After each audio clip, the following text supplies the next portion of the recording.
nasional. Sebanyak 25 orang anggota DPRK Loks Mame Rabu pagi tadi dilantik. Anggota legislatif ini diambil sumpahnya oleh Ketua Pengadilan Negeri Loks Mame. Mereka adalah anggota DPRK periode tahun 2014 sampai dengan tahun 2019. Pengucapan sumpah dilakukan di dalam rapat paripurna istimewa.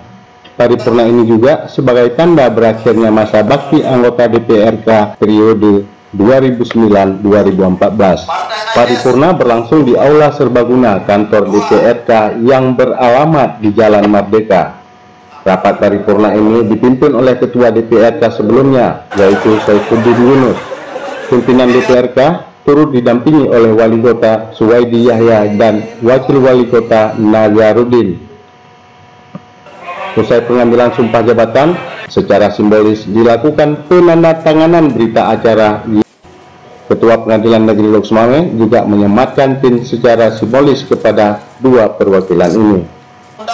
Selanjutnya, Yasir Umar ditunjuk sebagai ketua dan Suryadi sebagai wakil ketua sementara. Yasir diusung oleh Partai Aceh, sedangkan Suryadi berasal dari Partai Amanat Nasional. Dari Loks Mame, Fikri Yasin melaporkan.